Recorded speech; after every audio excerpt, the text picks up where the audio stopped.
Exaltamos y glorificamos el nombre de Jesucristo, aleluya. Preparamos para nuestra cumbre distrital de las Asambleas de Dios de Venezuela, el distrito Yaracuy. Discípulos que hacen discípulos, discípulos que siembran iglesias. Todo sea para la gloria de Dios Padre, Hijo y Espíritu Santo. Desde acá, Chivacoa, Yaracuy, Venezuela, exaltamos y glorificamos el nombre de Jesucristo, preparándonos porque la venida de Cristo está cerca, aleluya.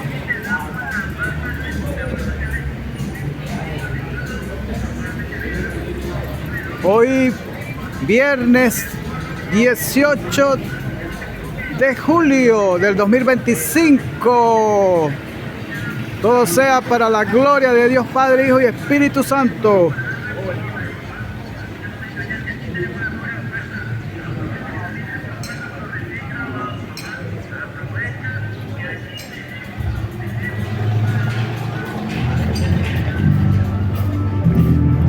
A ver, con las palmas.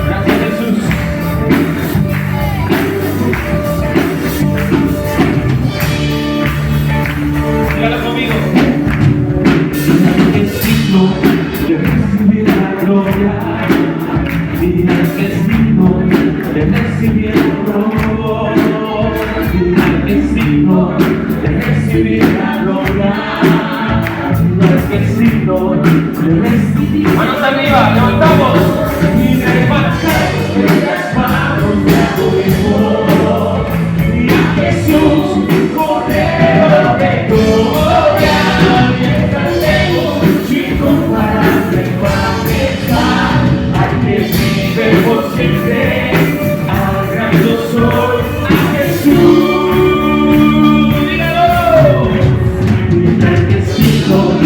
Recibir la gloria, al que es digno de recibir el honor, al que es digno, y al que es digno de recibir la gloria, y al que es digno de recibir la gloria, y levantemos nuestras manos y adoremos a Jesús, Cordero de gloria, y exaltemos su incomparable majestad, y al que vive por siempre, y al que yo soy, y a Jesús.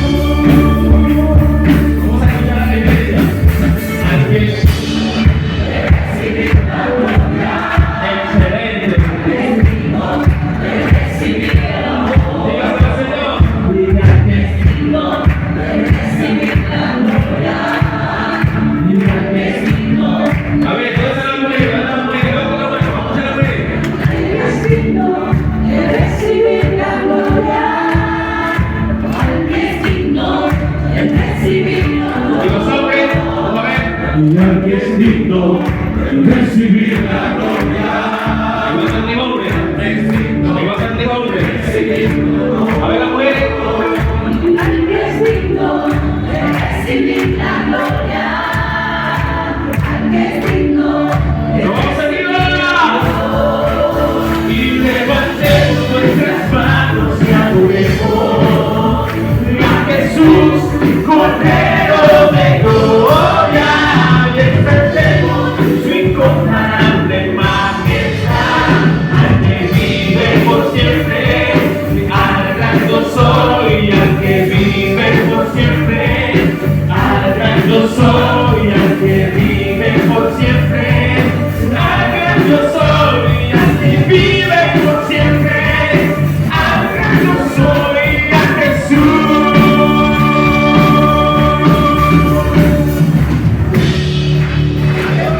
Levantemos nuestras manos, qué hermoso se ve, algo de Dios. Él es el único digno.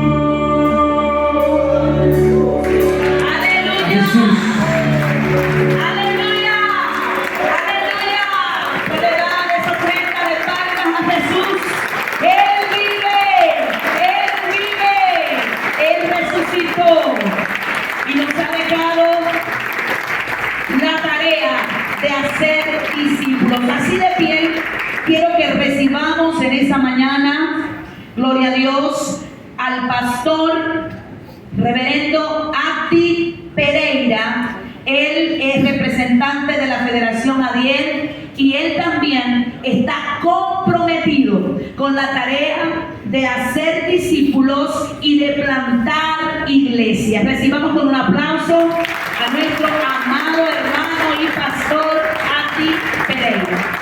Bienvenido.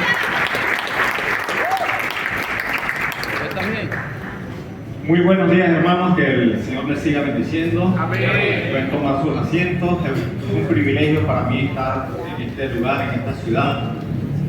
Quiero decirles que es un reto también para nosotros estar acá.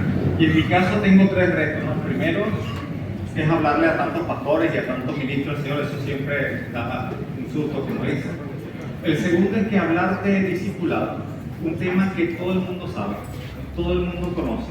Y que no he visto una iglesia que no sepa que tiene que discipular. Sí, creo que ustedes dicen, bueno, va a llover sobre mojado porque digo que todo el mundo sabe. Pero de eso vamos a estar hablando toda esta mañana de hoy. Y el tercer reto que tengo es que nada más tengo 25 minutos para este devocional. No sé cuál de los 3 es más difícil, pero vamos a pedir ayuda al Señor. Hablando de discipulado, es bueno mencionar que Pablo, cuando habla a los corintios acerca de los dones, en 1 Corintios 12, habla de que hay diversidad de qué? De dones. Pero el Espíritu es el mismo. Pero también dice que hay diversidad de ministerios. Eso quiere decir que un mismo don puede usarse en varios ministerios. Pero también en la versión 60 dice hay diversidad de qué? De operaciones. Otra traducción lo dice, maneras de hacer las cosas. Significa que usted y yo podemos tener el mismo don, el mismo ministerio, y lo podemos hacer como diferente.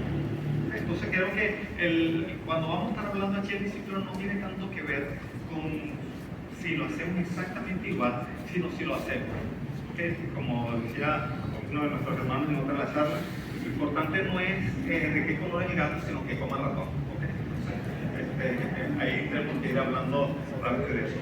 Ahora, el problema de la iglesia con el discipulado no es que ha dicho que no es necesario, sino que lo ha ido desplazando del lugar que debe tener en la iglesia.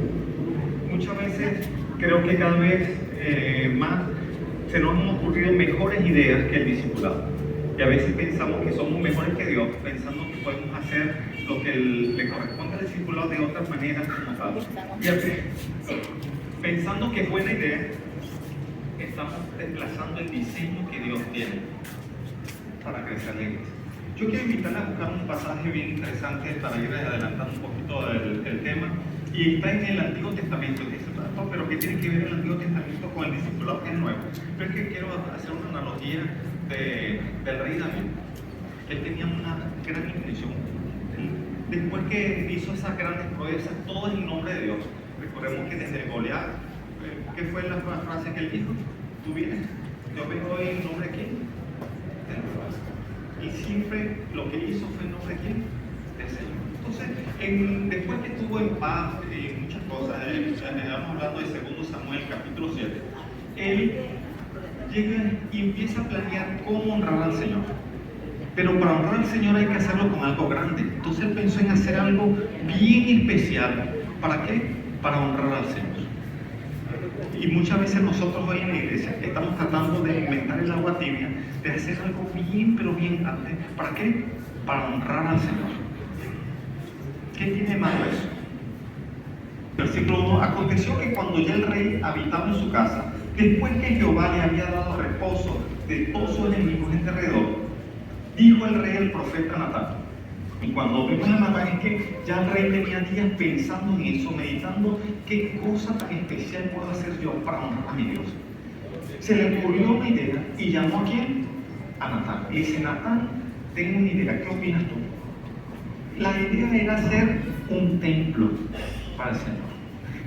Dijo el rey al profeta Natán, mira ahora, yo habito en casa de cedro y el arca de Dios está entre cortinas. Está diciendo, mira, yo vivo en una casa espectacular.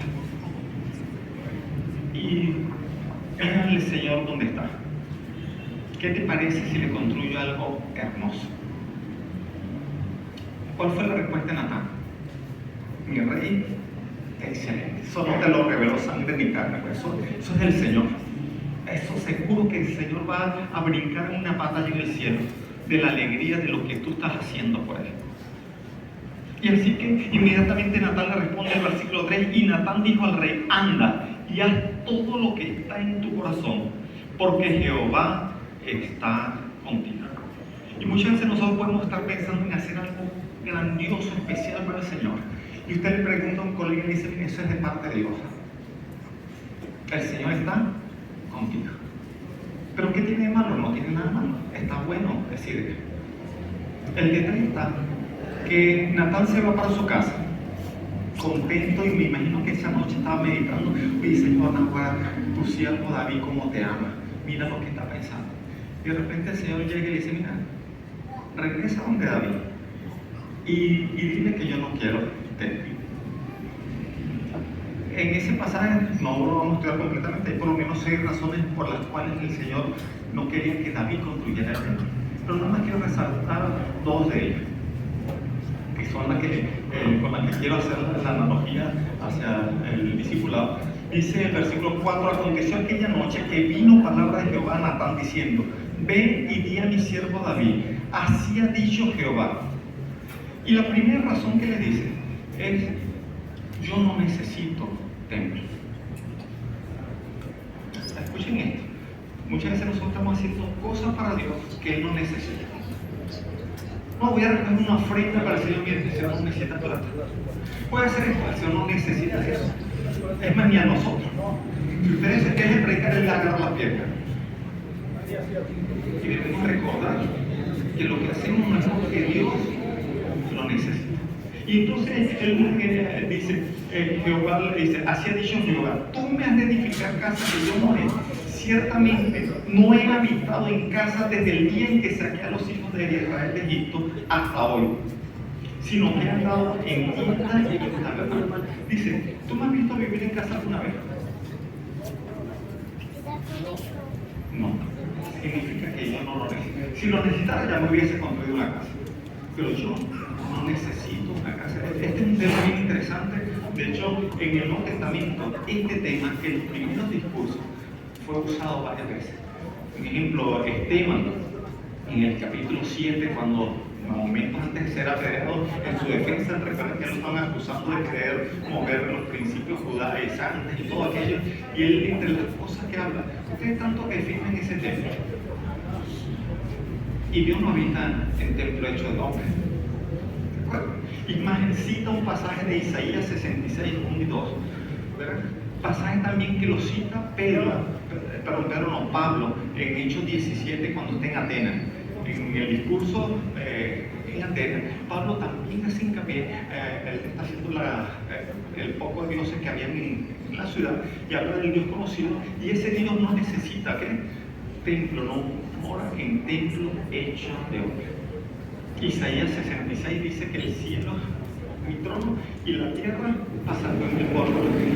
Eso es lo que se ve. Y dice: mira alrededor, todo lo que ve alrededor, eso lo hice yo. ¿Qué me pueden hacer ustedes que a mí me llama la atención? A veces estamos pensando en hacer cosas para impactar a quién.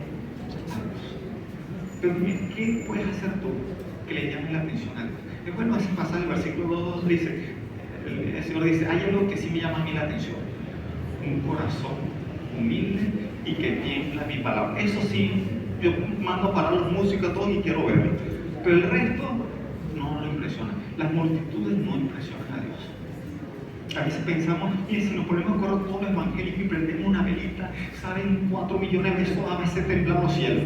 Miren, uno solo, rendido de rodillas, hace más como intercesor. Amén. Aleluya. Así que el primer punto es de lo que nosotros hacemos, de donde está nuestro esfuerzo. ¿Cuánto es más para honrarnos a nosotros mismos que para honrar qué? En el caso de un templo hermoso que después se construyó, y Dios no está en contra de esa construcción, pero algo que Dios dijo desde el principio: yo no lo necesito. Ahora, lo segundo que le dice, manda a decir a David, yo no lo necesito y yo no lo pedí tampoco. Escuchen bien esto. Hay otras razones con esto, derramas de sangre, y yo tengo otros planes, y bueno, varios temas que no son los que quiero mencionar ahorita, pero estos dos sí quiero mencionar. Yo digo que yo no lo necesito. Y segundo, yo no lo pedí. ¿Cuántas veces estamos invirtiendo nuestro tiempo, nuestra vida, en cosas que Dios no nos pidió? No estoy diciendo que sean malas, quiero resaltar esto. ¿Okay? Simplemente Dios no nos pidió. Y como el que paga es él va a pagar lo que manda hacer. Y eso es algo sobre que quiero que reflexionemos al final. Pero sigamos leyendo. Y el versículo 7 dice: y en todo cuanto he andado con todos los hijos de Israel, he hablado yo, y lo hacen preguntas, he hablado yo palabra alguna a las tribus de Israel, a quien me haya mandado a apacentar mi pueblo de Israel, diciendo: ¿por qué no me habéis edificado casa de cedro? Dice: ¿a quién? Búscame uno a quien yo le haya dicho, mire, reclamando de que no tengo templo. No, yo no lo pedí. ¿Cuántas cosas estamos haciendo? Invirtiendo nuestras vidas, que no son malas. Es decir, no estoy hablando de bueno o malo, ni de pecado, nada de eso. Estoy hablando de qué? De cosas que Dios no nos mandó a hacer. Así como en Hebreo dice que nos despojemos del pecado, ahí no hay duda, pero también del qué? Del peso. Porque hay cosas que no son malas, pero nos están haciendo perder tiempo, nos están haciendo perder velocidad, nos están haciendo desenfocarnos, nos están frenando. Son buenas, pero Dios no las necesita y Dios tampoco lo pide. Así que yo quiero que reflexionemos en cuánto de lo que yo hago está invertido en lo que Dios quiere. De necesitar, Él no necesita nada de nosotros, pero de lo que me ha pedido sí tengo muchas cosas que están arregladas. Y en eso debemos estar pensando. ¿Cuánto tiempo invertimos nosotros en reuniones? Los pastores, en planificación. No estoy diciendo que sea mal, es necesario. Pero muchas veces se nos va la vida en cosas que Dios no nos pidió.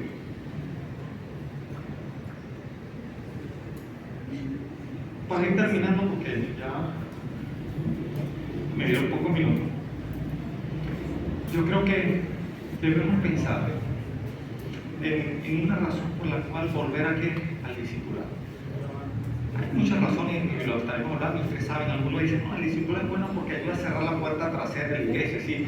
Que se convierten en 10 y se van 9, ¿no? Entonces, eso ayuda, eso es verdad, eso sirve para eso. La del discipulado sirve también para qué? Para hacer crecer la iglesia, también es verdad. Pero yo le quiero dejar una razón para que usted medite y piense en ella siempre. Y una razón que Pablo tenía consciente y constante en su mente, en todas sus cartas lo menciona de alguna manera. Y es una frase que dijo Jesús: hace tesoro en nosotros. Mucho de lo que nosotros hacemos no nos pagan por eso. Vamos a invertir nuestro tiempo en lo que nos van a pagar. Y nos van a pagar por lo que Él mandó a hacer. ¿Qué nos mandó a hacer? Nos mandó a proclamar. Y está clarito la Biblia, Marcos dice, y anunciar. En Mateo dice bien claro que discipular. También hay muchas otras cosas que nos van a una vida de santidad también, y por eso nos van a pagar. Pero hay muchas cosas que estamos invirtiendo en la iglesia que no nos van a dar ni medio allá en ese tiempo. Y yo lo que quiero es el llamado que invirtamos, no aquí, no para ser visto, no importa que a nadie sepa nuestro nombre. Aleluya. Lo que me interesa es el pago eterno. Aleluya. Amén. El discipulado es una forma de invertir donde en el cielo. Pero no un discipulado global, y lo vamos a estar viendo, un discipulado uno a uno, vida por vida, entregarme por algo. Y yo creo, y la reflexión que quiero dejar, como dije, creo que no tengo nada que enseñar. Discipulado todos lo conocen, todos saben. Lo único que quiero que nos enfoquemos en que esto da premio en el cielo. Y el Señor nos dijo: he aquí yo vengo pronto. ¿Y qué te da en las manos? Y mi galardón conmigo. Esperemos su venida y gozoso del premio que tiene para cada uno de nosotros. Que el Señor le bendiga. Amén. Aleluya.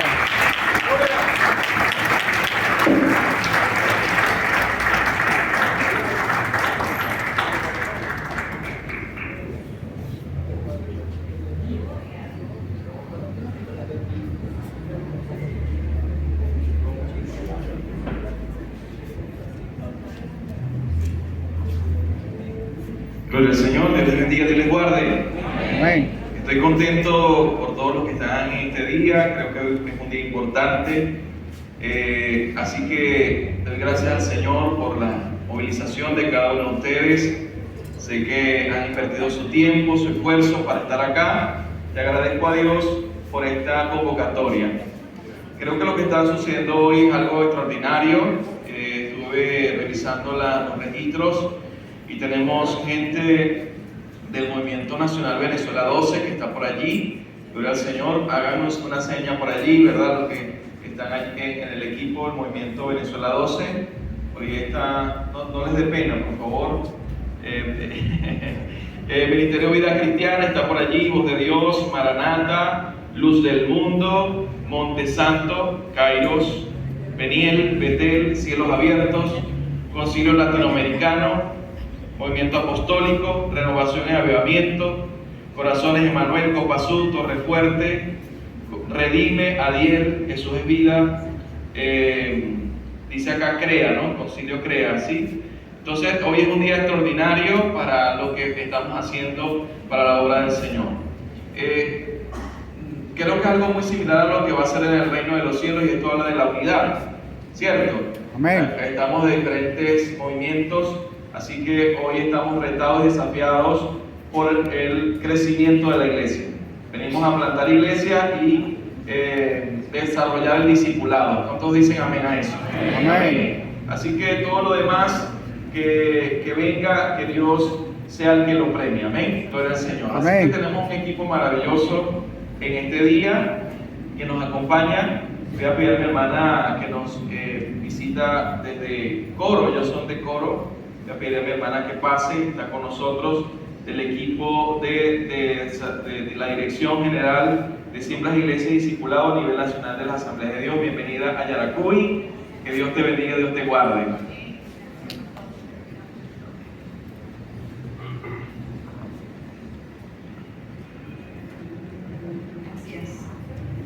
Dios les bendiga, hermanos, en esta mañana. Amén. Que la paz del Señor sea con todos ustedes. Amén. Para nosotros es un privilegio estar acá para compartir lo que el Señor nos ha dado. Quiero saludar al pastor Wilmer, superintendente del distrito de Yaracuy, junto a su equipo. Saludo a cada uno de los representantes y líderes de las diferentes confraternidades del estado de Yaracuy. De verdad que nosotros nos sentimos privilegiados, hermanos, en saber que usted tiene la disposición, que usted quiere asumir el compromiso de hacer discípulos y sembrar iglesias como un cuerpo que somos en Cristo. Y yo quiero en esta mañana hablarles por algunos minutos sobre el tema discípulos que hacen discípulos, discípulos que siembran iglesias. Una metodología y una estructura que garantizan la funcionabilidad y sostenibilidad en el tiempo. Y quiero que me acompañe a leer el libro de los Hechos, capítulo 14. Si puede ponerse en pie un momentico. Hechos, capítulo 14.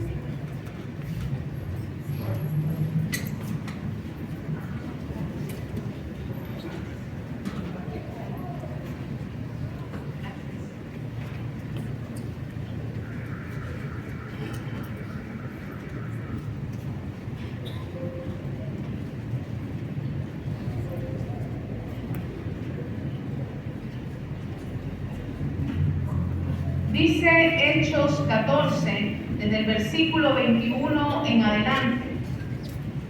Y después de anunciar el Evangelio a aquella ciudad y de hacer discípulos, volvieron a Listra, a Iconio y a Antioquía, confirmando los ánimos de los discípulos, exhortándoles a que permaneciesen en la fe y diciéndoles: es necesario que a través de muchas tribulaciones entremos en el reino de Dios.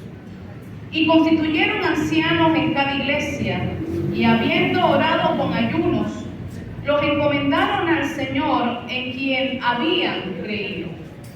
Pasando luego por Pisidia, vinieron a Panfilia, y habiendo predicado la palabra en Perge, descendieron a Atalia, De allí navegaron a Antioquía, desde donde habían sido encomendados a la gracia de Dios para la obra que habían cumplido. Y habiendo llegado y reunido a la iglesia, refirieron cuán grandes cosas había hecho Dios con ellos y cómo había abierto la puerta de la fe de los gentiles. Señor, te damos gracias en esta mañana. Gracias porque podemos adorar. Gracias porque podemos bendecir. Gracias porque podemos darte gloria y darte honra, Señor. Gracias por esta oportunidad que nos das de estar aquí reunidos, tus siervos, tus hijos, Señor, para sumar esfuerzos, para sembrar iglesias, para ser discípulos en todo el distrito de Yaracuy. Señor, tú estás ya pronto por venir por tu iglesia. Y nosotros en esta hora undécima, Dios, queremos hacer la obra, queremos cumplir la misión que nos has encomendado. Señor, muévenos verdaderamente. Muévenos en un solo espíritu, en la unidad de la fe, Señor. Hacer lo que nos corresponde hacer.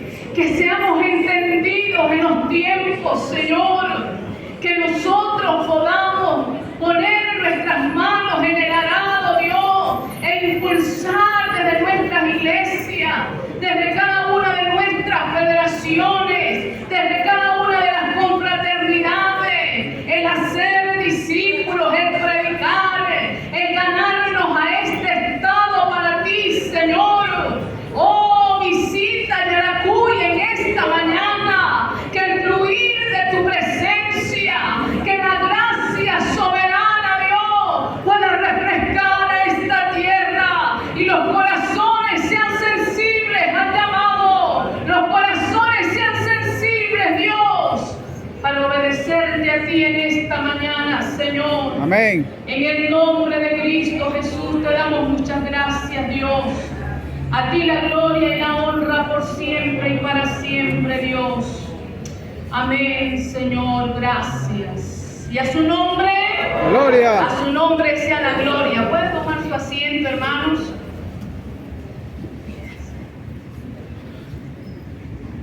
Fíjense que acabamos de leer el pasaje de Hechos 14.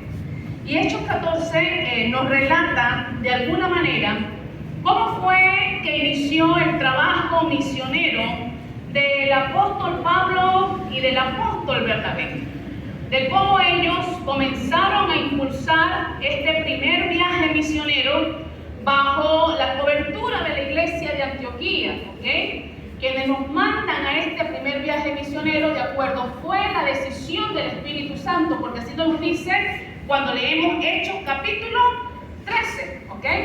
Entonces, vemos a estos dos hombres, Pablo y Bernabé, que acaban de llegar a Derbe provenientes de Listra.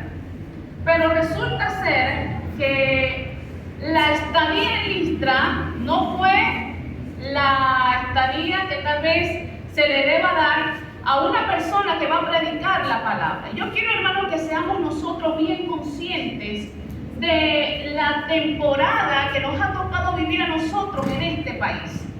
Porque pareciera que hablar de discipulado, tal como lo decía el pastor Api cuando tuvo su participación, no es un tema nuevo dentro de nuestras iglesias. Todos nosotros trabajamos con discipulado.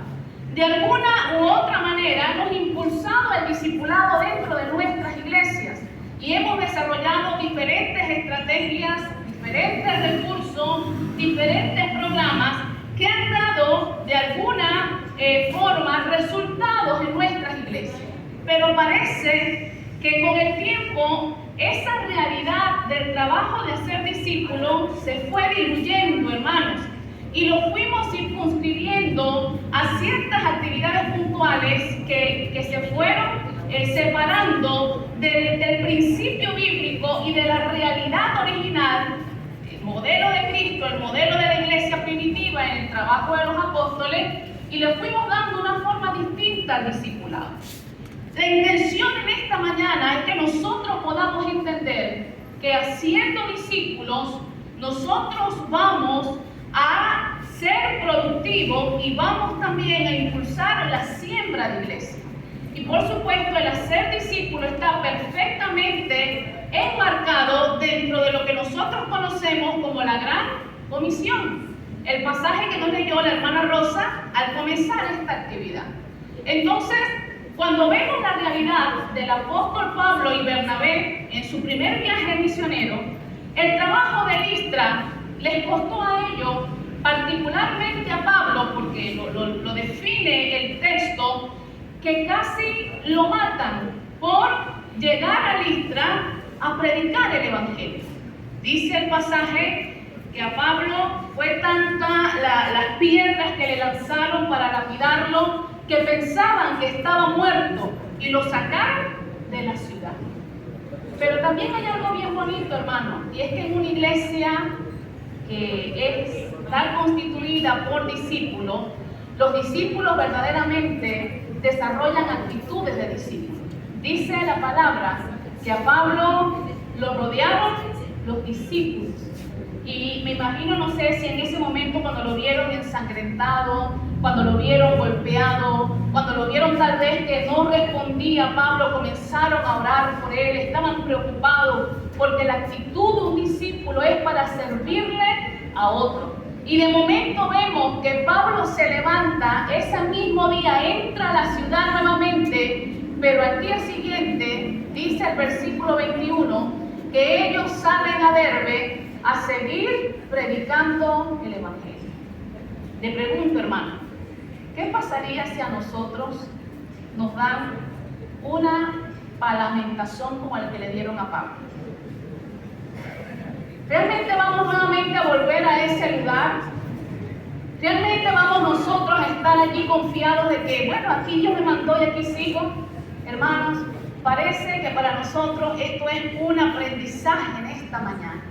Y es saber que cuando nosotros tenemos una encomienda, es entender que cuando Dios nos da a nosotros un mandato, cuando Dios nos da una misión, nosotros debemos ser dignos, embajadores de Cristo para cumplirlo. Y como embajadores de Cristo, el embajador de Cristo va a atravesar situaciones difíciles en la vida, pero allí verdaderamente es donde vamos a decir del material del que estamos hechos. Y que verdaderamente nuestros ojos no están puestos en las circunstancias que puedan atravesar o en las situaciones que se puedan sobrevenir. Nuestros ojos están puestos en aquel que nos da la fuerza, en aquel que nos ama, en aquel que nos sostiene y que sabe que aunque aquí me vaya mal, que aunque aquí me cierren las puertas, que aunque aquí me critiquen, que aunque aquí no me acepten, yo seguiré predicando el Evangelio hasta el último de mis días. Aleluya. Aleluya. Aleluya. El apóstol Pablo, lo que Bernabé sabían hacer, pero es necesario que nosotros volvamos a las definiciones. Este pasaje de Hechos 14, 21 al 26 nos define puntualmente la metodología y la estructura que el apóstol empleaba para predicar el Evangelio y cumplir la gran comisión. Y si usted se da cuenta, hermanos, ya la vamos a explicar un momento, pero si usted la lee de manera muy superficial, usted dice, pero es que esto es muy sencillo, eso lo puede hacer cualquiera. Precisamente es por eso, hermano. El hecho de que sea sencilla no quiere decir que no sea impactante. Lo que pasa es que nosotros hemos querido darle complejidad a este proceso. Y las complejidades entonces han hecho que quienes ejercen la tarea se cansen, se frustren y digan, no, yo no puedo seguir, yo no puedo hacer discípulo. Entonces nosotros tenemos que volver a estas definiciones y entender que una metodología sencilla y una estructura que sea verdaderamente, que pueda sostener verdaderamente la metodología de hacer discípulos, nos va a dar a nosotros muchos resultados. Entonces yo quiero hacer una pregunta en esta mañana. No me levante la manito, solamente respóndaselo usted. A los pastores y ministros que están aquí, ¿cuántos de ustedes están cuidando a un discípulo en este momento? ¿Cuántos de ustedes, cuántos de nosotros estamos cuidando a un discípulo en este momento? ¿Ok? La segunda pregunta. ¿Cuántos de nosotros en ese proceso de discipulado, de cuidado de discípulos dentro de la iglesia, estamos impulsando la siembra de iglesia? Qué bueno. Son preguntas para que nosotros hoy reflexionemos, hermanos, y veamos hasta dónde nosotros hemos llegado cumpliendo esta misión. Por supuesto, usted me dirá, pastora, pero es que la siembra de iglesia no está enmarcada en la Gran Comisión, y es verdad. Usted lee las fases de la Gran Comisión y dice ir, hacer discípulos, bautizarles y enseñar. Pero cuando nosotros hacemos discípulos, ¿cuál es el resultado, hermanos? La iglesia crece. Y como consecuencia, ¿qué tenemos que hacer? Sembrar la iglesia. Si no tenemos un templo elaborado con las 4 paredes, entonces nos buscamos otra mata para colocarnos allí en otro sector y que todos podamos caber a la cobertura de esa mata, porque la iglesia no la define el templo, la iglesia la define las personas. Y eso ha sido nuestra falla durante muchísimos años. Cuando el pastor nos decía, vas a fundar una iglesia, ¿en qué pensábamos enseguida? ¿Y con qué yo voy a pagar el alquiler del templo? ¿Y en dónde nos vamos a reunir? Usted se da cuenta, hermanos, Cristo no fundó templos. Usted ve a los apóstoles trabajando en las casas. Entonces nosotros tenemos que entender que la iglesia no depende de la estructura del templo, que es necesaria. Claro, hermanos, por supuesto. Pero el templo es entonces consecuencia de la fundación de la iglesia. Entonces nosotros nos ocupamos de la gente y Dios añade las bendiciones para formar y construir un templo de este tipo. Amén. Si pudiéramos recordar la historia brevemente de esta iglesia, 93 años, y al mismo tiempo de Sion Coro, 1931. ¿Cómo se fundó esta iglesia? ¿Se fundó en estas 4 paredes de una vez? ¿Quién fundó esta iglesia? Este misionero. Bender, ¿verdad? Fue de aquí Bender. Ajá. El de Coro fue Blanco. Ellos llegaron juntos acá a Venezuela. Hermanos, no había esta comodidad. Sencillamente eran espacios debajo de un árbol, debajo de 4 palos y un zinc. Si hoy Bender estuviera vivo y pudiera ver esta iglesia cómoda, con sus aires acondicionados, con todo lo que tenemos aquí, él diría verdaderamente, eso fue el resultado de habernos colocado debajo de un árbol. Entonces la iglesia hoy, hermanos, no depende de la estructura. La iglesia de hoy es una iglesia orgánica que vive por sí misma, que nace, que respira por sí misma, porque la iglesia somos las personas, los que hemos sido redimidos por la sangre de Cristo. Es decir, que si nosotros entendemos ese principio, entonces no tenemos excusa para plantar iglesias. Pero ¿sabe qué? Que para plantar iglesias saludables se necesita de una iglesia madre saludable.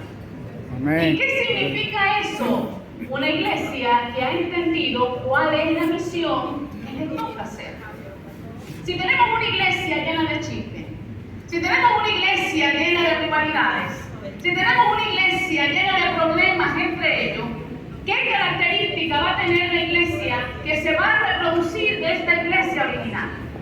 La misma característica, hermano. Y cuando nosotros nos dedicamos a ser discípulos, en el discipulado nosotros sanamos esos vicios.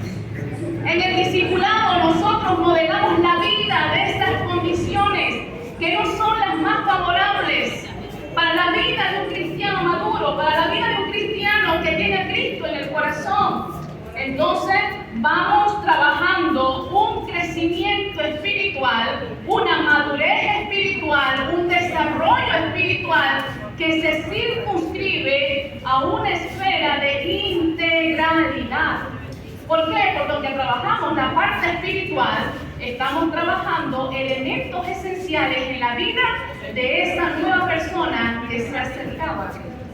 Entonces, por esa razón, el discipulado va a ser determinante para que nosotros podamos reproducirnos en otros y que, por supuesto, al tener un equipo conformado, entonces tomar de allí para plantar iglesias e iglesias que se reproducen bajo el modelo del discipulado, pero iglesias que se reproducen de manera saludable.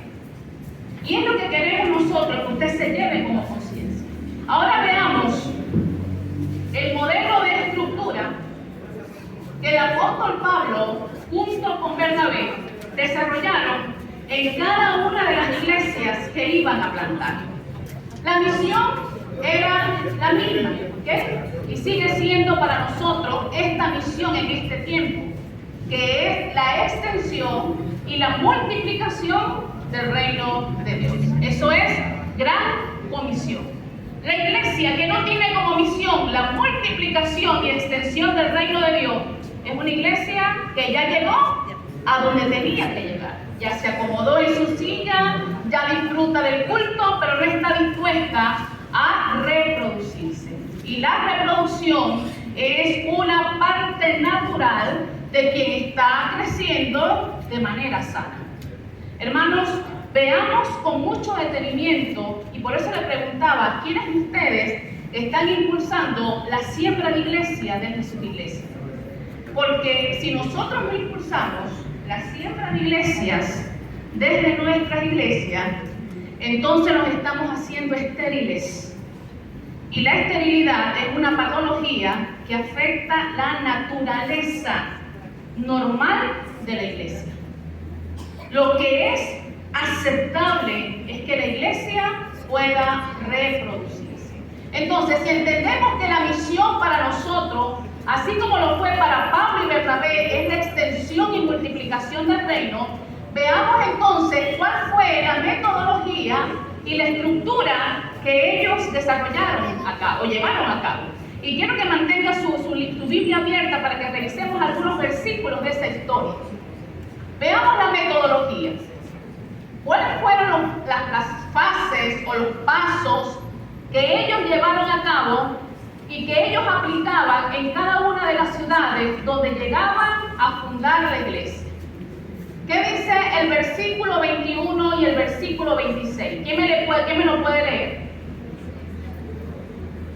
A ver, el 21 y el 25, perdón, no el 26, 21 y 25. Adelante, pastora.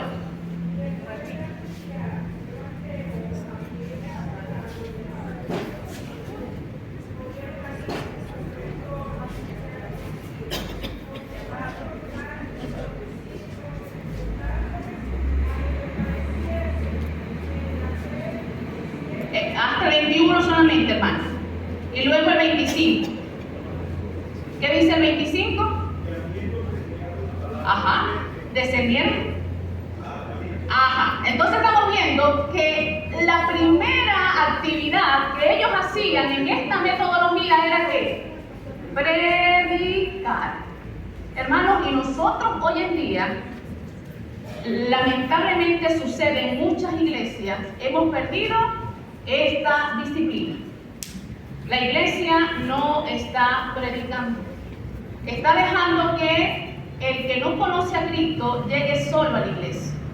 Ahora fíjese usted, ¿cómo alguien que no conoce a Cristo va a llegar solo a la iglesia? Sí pasa una que otra vez, pero no es lo común. No es lo que siempre sucede, hermanos. Un predicador, una vez lo escuchamos en una cumbre de siembra de iglesia en Serpi. Adelante. En una siembra de iglesia en Serpi. Y el predicador, que en ese momento era Jerry Brown, fue presidente de misiones por muchos años a nivel mundial en Springfield, él decía, la iglesia no debe salir a evangelizar. Y claro, él hizo un alto y uno se quedó como que la iglesia no debe salir a evangelizar? Pero después dijo, la iglesia debe evangelizar al salir. Entonces mi estilo de vida y como la iglesia La iglesia somos usted y yo. ¿Cuántas veces nosotros salimos a la calle en el día? Todos los días, hermano. Así que todos los días es una oportunidad para usted y para mí de predicar el Evangelio.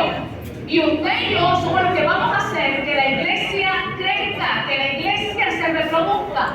Porque en ese mensaje que diariamente nosotros compartimos con aquel que está afuera, que no conoce a Cristo, vamos a hacer entonces los medios para que lleguen al Señor y nosotros nos vamos a traer a la iglesia. Por eso entonces que la fase inicial de la metodología de los apóstoles estaba basada en predicar.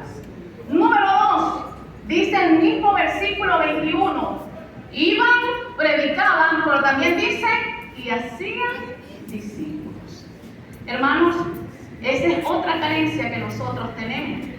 Es que muchos, vamos, predicamos, compartimos el Evangelio, tal, todo lo demás, pero parimos y dejamos que el muchacho se muera. ¿Por qué? Porque no le damos los cuidados necesarios para que ese nuevo que ha aceptado a Cristo permanezca firme en el Señor. Amén. Ayer le comentaba a los hermanos en la cumbre de Valencia lo siguiente. Nosotros somos tan, no sé qué nombre darle, qué calificativo, qué adjetivo darle a eso. Pero usted sale a evangelizar el sábado a las 5 de la tarde a la Plaza Bolívar de aquí de Chivacoa. Y usted se consigue a toda la gente en la plaza y le predica a Cristo. Y como Dios nos ha dado a nosotros en este país una bendición, hermano, que la gente tiene necesidad, que la gente tiene sed, que la gente le recibe el mensaje y la gente le dice, sí, yo acepto a Cristo. Y se le convierte la gente allí, hermano. Y usted después que le hace la oración de fe, usted le dice a ese que se acaba de convertir, te espero mañana a las 7 en el culto. ¿Va a llegar esa persona mañana a las 7 al culto? Hermano, es como si tú acabas de parir y metes a tu niñito en la cuna y le dices, yo tengo que hacer una diligencia y yo vengo mañana.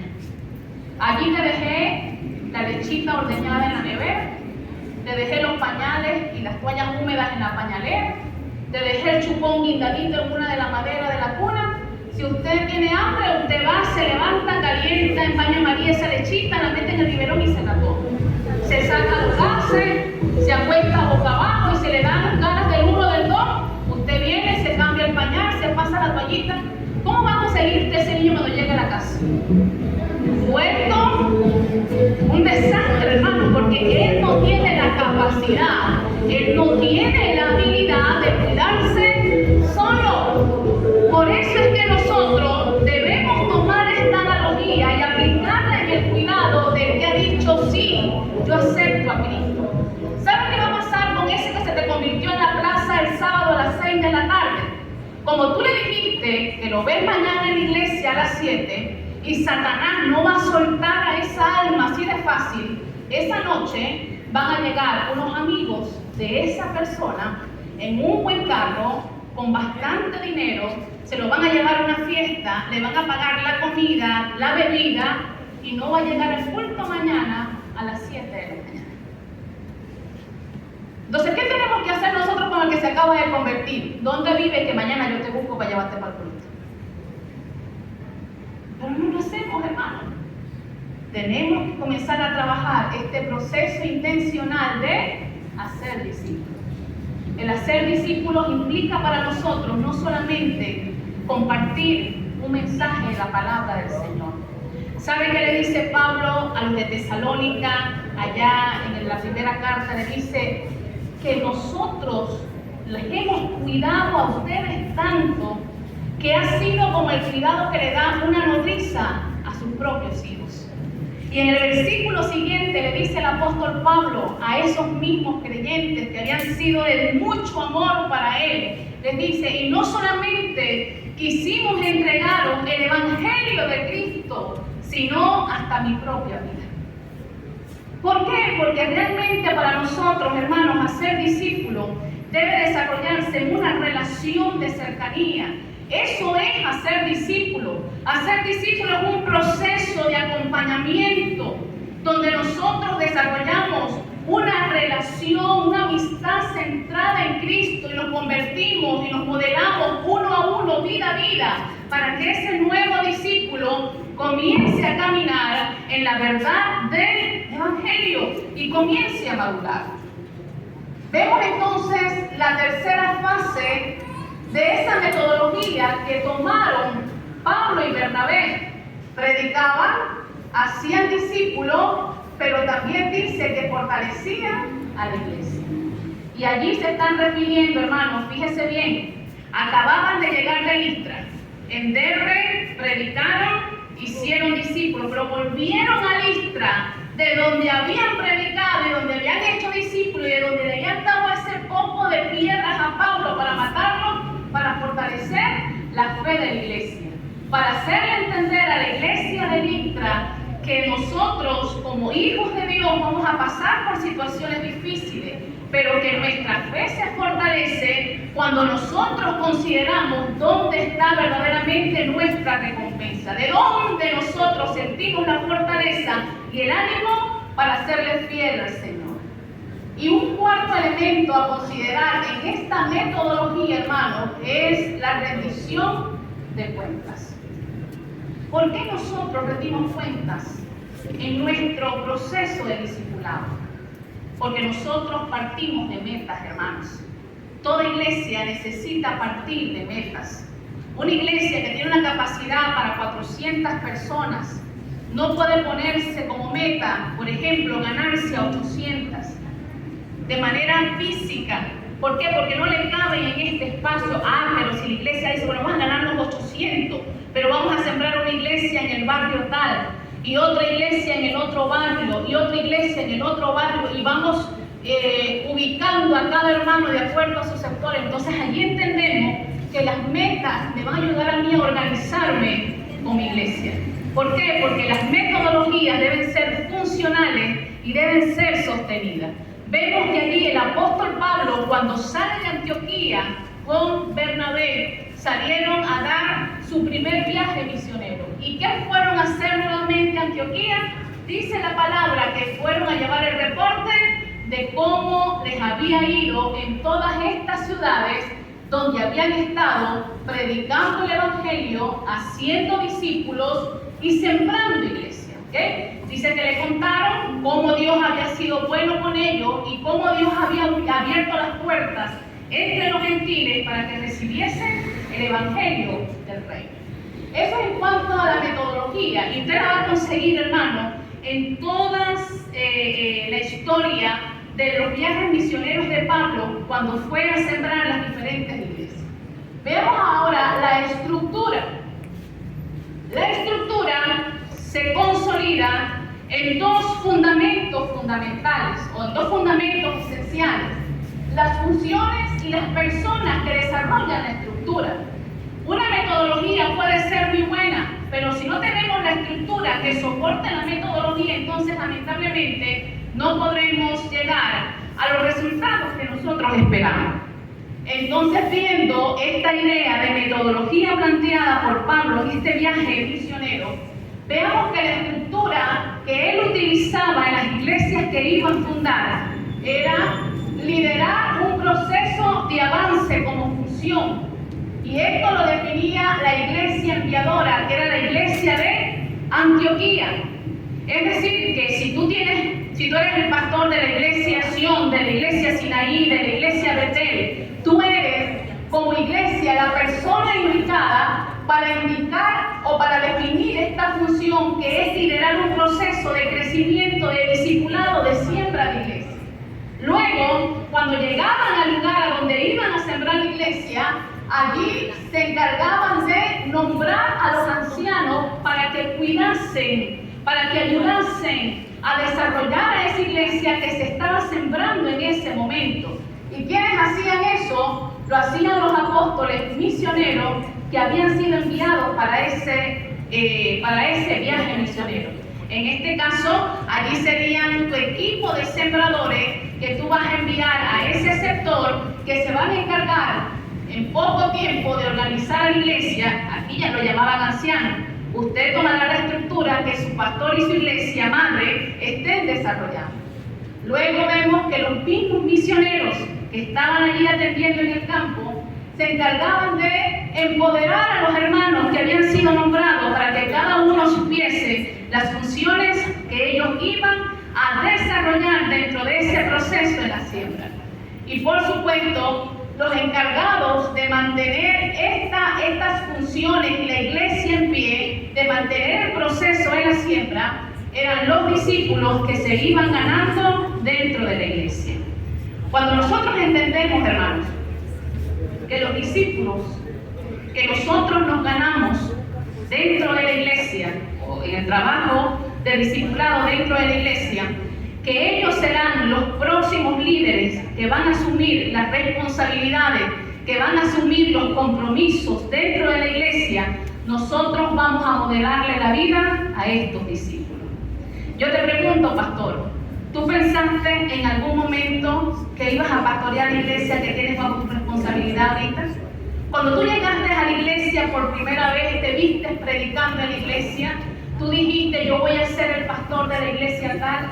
Tal vez no, hermano, pero la persona que te tomó a ti de la mano, la persona que te dio ese proceso de discipulado que ha durado toda la vida, son en diferentes dimensiones, vio en ti que tenías la capacidad, que tenías el llamado, que tenías las habilidades para encargarte de la iglesia que hoy tienes y te preparó para eso. ¿Por qué? Porque el discipulado es para eso, hermano, no somos eternos.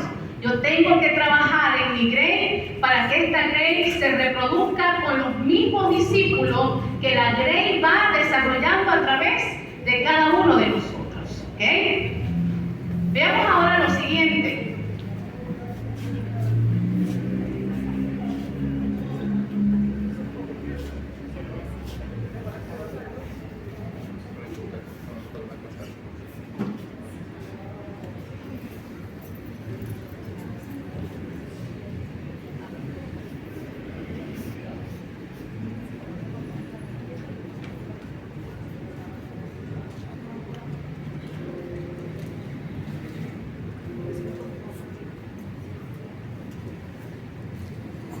A veces se queda pegado el control, hermanos. Gracias, Pablo. Ok, veamos entonces esta pregunta.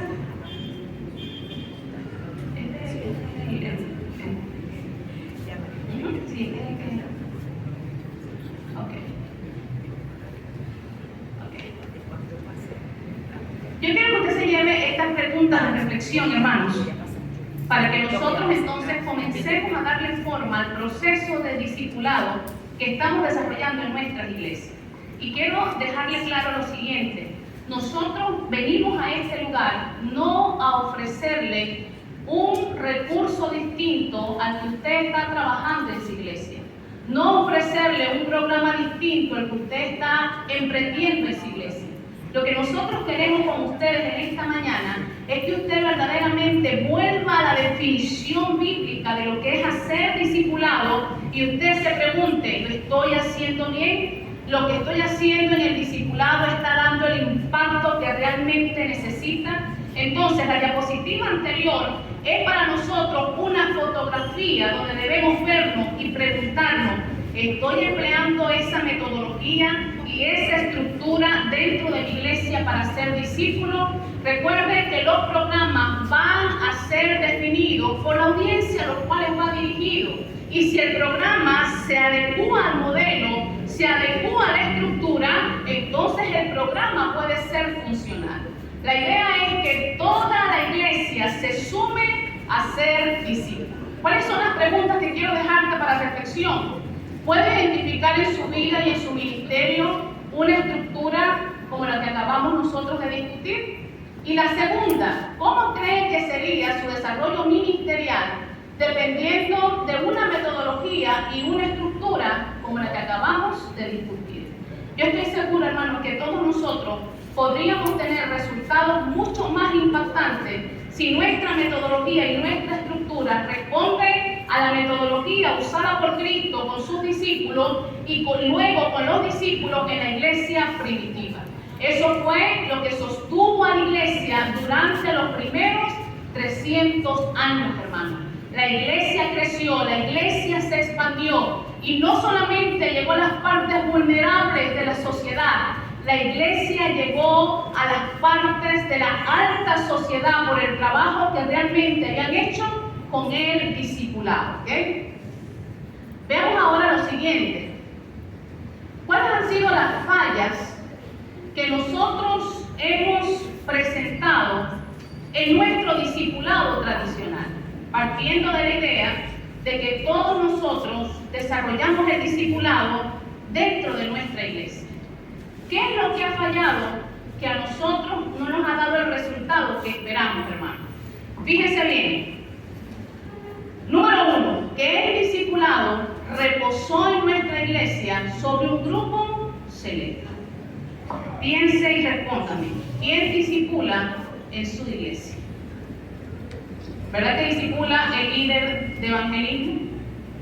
El líder de la escuela dominicana, el líder de protocolo, pero difícilmente discipula el que tiene poco tiempo de bautizado. Y sabe usted ahora lo peor, esa es responsabilidad de nosotros los pastores, porque decimos, no, es que él no está capacitado, él no tiene las herramientas para discipular. ¿Cómo que no tiene las herramientas para discipular, hermano? Le voy a poner 2 ejemplos rapiditos para que usted vea que para ser discípulo lo que se necesita es sencillamente tener un encuentro con Dios, donde mi vida ha sido cambiada verdaderamente y donde yo estoy convencida de que a través de mí otros pueden llegar a Cristo. Y el ejemplo que le voy a poner, número 1, es el ejemplo del discípulo endemoniado, que por supuesto es para hacerle la referencia. Ningún discípulo debería estar endemoniado, ¿ok? Porque no fuese discípulo. Pero estoy hablando del endemoniado de Gadara. Hermano, usted ve la condición de este hombre. Un discípulo de esta calidad, yo creo que ninguno de nosotros quisiera tener. Quisiéramos mandárselo al superintendente del distrito, que tiene la investidura, al presidente de la confraternidad, que tiene la investidura, ¿verdad? Pero son discípulos difíciles, pero él tuvo un encuentro con Cristo y dice la palabra que su vida de manera inmediata cambió. Un hombre donde ni las cadenas podían sostenerle, desmenuzaba las cadenas, dice la palabra, por los demonios que tenía dentro. Y cuando tuvo el encuentro con el Señor, dice que el Señor le libertó de esas ataduras, de esa legión de demonios. Y este endemoniado quedó libre y dice la palabra que el Señor le permitió que se vistiera, que se sentase y que estuviese en su juicio cabal. Pero ¿qué pasó cuando él se vio, hermano, transformado de esa manera? Él quiso irse con Jesús. ¿Y Jesús qué fue lo que le dijo? No, ve a los tuyos y cuéntales cuán grandes cosas ha hecho Dios contigo y cómo ha tenido misericordia de ti. ¿Y sabe qué hizo el que ahora ya estaba libre de esos demonios? Dice la palabra que se fue a Decápolis y allí compartió el evangelio de Cristo. Entonces él cumplió con la primera fase de la metodología, que era predicar. Tal vez cuando otro discípulo allí en las 10 ciudades que visitó este endemoniado que ya estaba libre, vio que habían convertido creyendo en la fe del endemoniado o por el testimonio del endemoniado, vinieron a atenderle en el discipulado. Otro ejemplo, hermanos, para entender nosotros esto y de que toda la iglesia necesita ser discípulo, es el ejemplo de la mujer samaritana. La mujer samaritana tuvo un encuentro con Dios en aquel pozo.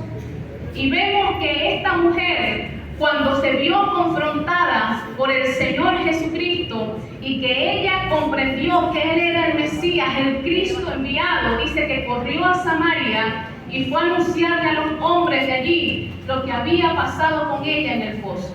¿Y sabe qué hicieron los hombres de Samaria? Dice la palabra, vinieron y creyeron directamente cuando vieron a Jesús allí en el pozo. Entonces, hermanos, usted y yo como pastores tenemos la responsabilidad de decirle, de modelarle a la iglesia de que cada uno de nosotros estamos llamados para ser discípulos. Si tú tienes 30 personas en tu iglesia, hermano. Y de esos 30, el 90% de los 30 asume la responsabilidad de hacer discípulos. A la vuelta de un año, tu iglesia no será de 30. Tu iglesia será tal vez de 56, 55, 50 personas. ¿Por qué? Porque no estamos pidiendo números, es uno a uno. Uno a uno. Y cuando ya comienza a agarrar, como decir, el calor de hacer discípulos, vamos a ir creciendo y nos vamos a ir multiplicando. Pero es una dinámica que debemos nosotros, todos en la iglesia, hacer discípulos. Dígale al que tiene al lado, necesitas hacer discípulos. Necesitas hacer discípulos. Otra falla que nosotros presentamos en nuestro proceso de discipulado, hermanos, es que el discipulado se concibió como una clase y no como un proceso relacional de acompañamiento. ¿Y qué hacíamos? Tomábamos al nuevo creyente, le dábamos las 7, las 6, las 5, las X clases de discipulado, le dábamos la clase de doctrina y lo bautizábamos. Y no había una relación de vida a vida, ni uno a uno con ese discípulo. Es más, usted ni sabía cómo se llamaba su discípulo. Lo que nos importaba sencillamente decir, yo tengo uno y le estoy dando la clase. Y cuando reportaba su rendición de cuenta, usted le decía, sí, yo di el discipulado. ¿Por qué? Porque dio la clase. No es porque di la clase, hermano. Es porque yo desarrollé un proceso de discipulado con esa persona que se me entregó. Es porque yo he aprendido a llorar con esa persona. Es porque yo he aprendido a caminar con esa persona. Es porque yo he aprendido a amar a esa persona para que esa persona verdaderamente crezca y dé los frutos que necesita. Así que el discipulado no es una clase, aunque la clase es parte del discipulado. El discipulado es una relación de acompañamiento en la vida cristiana. Número 3. Desarrollábamos el discipulado hasta el momento del bautismo y dejábamos solo luego al discípulo. Hermano, ¿sabía usted que cuando uno se bautiza es cuando verdaderamente se ponen más recia las pruebas para probar nuestra fe y muchos abandonan a Cristo después del bautismo porque no le da la fuerza para seguir adelante? Eso pasa en todas las iglesias, hermanos. Nosotros tenemos que entender que el discipulado no puede acabarse hasta el bautismo. El discipulado es para toda la vida. La relación de un padre y un hijo nunca se rompe, aunque no estoy hablando aquí de la teología de la paternidad espiritual, ojo, ¿ok? No vine a hablarles de eso, no comparto eso. Pero le hago la analogía porque Pablo hablaba de Timoteo como si fuese su propio hijo, ¿ok? Y en el discipulado la relación no se rompe, hermano. Tal vez cambia de nivel, tal vez cambia el cuidado, pero la relación permanece. Fíjense bien, el predicador Charles Spurgeon, usted no conoce sus escritos, ¿verdad? Conoce las prédicas impresionantes de este hombre. Y fíjense lo que él escribió en algún momento. Él dijo, yo pensaba que el día que me bauticé, el viejo hombre había quedado ahogado allí en la piscina del bautismo. Y cuando me desperté al día siguiente, me di cuenta que el infeliz sabía nadar y tengo que ahogarlo todos los días. Ahora, si Charles Spurgeon dijo eso acerca del hombre viejo, hermano, ¿qué queda de un nuevo creyente? Que lo tiene como que fresquito. O sea, todavía no tiene ni visto. Entonces tenemos que entender que el nuevo creyente necesita, el nuevo discípulo necesita a su hacedor de discípulos cerca para cuando vengan esas alteraciones del hombre viejo, usted le diga cómo va a manejar esas situaciones para que minimice. Y finalmente, hermanos, para terminar esta parte, el discipulado tradicional se centró en un discipulado grupal, descuidando las individualidades de cada uno de los discípulos. Nos interesaron más los números que las personas. Nos interesó decir, tengo una iglesia de tantas personas. o me interesó decir, hoy di un discipulado a un grupo de 30 personas, de X personas. No, hermanos. Si tú trabajas en la vida de uno por uno, vida por vida, el resultado va a ser de mejor calidad. ¿Por qué? Porque difícilmente ese discípulo se va a volver atrás. Ese discípulo va a sentirse acompañado por ti, va a caminar acompañado contigo y va a entender verdaderamente cuál es la razón por la cual él está en Cristo. Yo quiero que se ponga de pie por un momento, hermanos, y le digamos al Señor en esta mañana: Señor, yo quiero que mi iglesia sea una iglesia hacedora de discípulos y como consecuencia sea una iglesia que siembra iglesias. ¿Cómo ves a tu iglesia en los próximos 5 años, hermanos?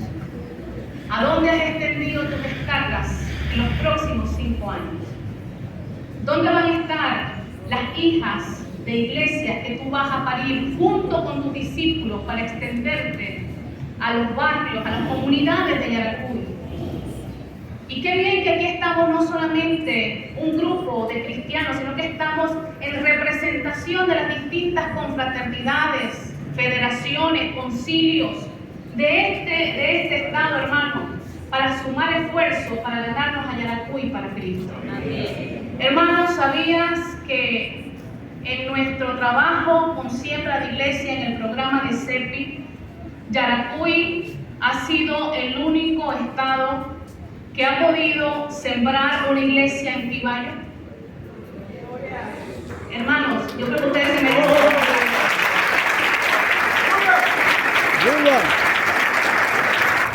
Dos iglesias, hermanos, que han nacido a la pata o al pie del cerro más temido en la brujería, en la santería. Ustedes conocen su historia mejor que yo, hermanos. Eso es un golpe a las tinieblas. Y no puede ser solamente esas dos iglesias en Quibayo. Tienen que ser miles y miles de iglesias en cualquier rincón de este estado diciéndoles: Cristo gobierna, Venezuela es de Cristo y en Yaracuy una iglesia llena de poder de Dios. Vamos a orar en esta mañana. Señor Dios, aquí estamos en esta mañana uniendo fuerzas como un cuerpo que somos en ti, haciendo alianzas, Señor, como iglesia cristiana evangélica en este estado, para ganarnos a Yaracuy para Cristo, Señor. Hoy levantamos nuestras manos en unidad, hoy levantamos un compromiso de fe para caminar por todas las calles de Yaracuy, para tomar cada municipio, para tomar cada parroquia y decirle un mensaje que cambia vida, un mensaje que transforma los corazones. Señor, hoy nos comprometemos a ser discípulos, hoy nos comprometemos a sembrar iglesia, hoy decimos: cuenta conmigo, Señor, porque nosotros somos tus manos, nosotros somos tus pies, somos tu voz en medio de las tinieblas, Padre Santo. Señor, creemos que tú lo harás, Padre, en el nombre de Cristo Jesús. Le damos gracias, mi Señor, aleluya. Gracias, mi Rey bendito. Dios les bendiga, hermanos. Dios les guarde.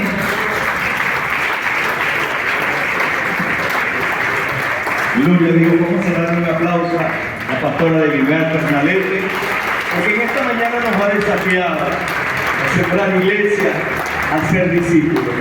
Gracias al equipo que la acompaña y también por recordarnos que en Yaracuy el reino del Señor está avanzando en medio de las tinieblas. Quiero presentar en esta mañana a la pastora Rosa Medina de Burgos. Ella es la directora distrital de la Dirección General de Siembras de Iglesias y Discipulados. Una mujer apasionada, muy apasionada por lo que está haciendo.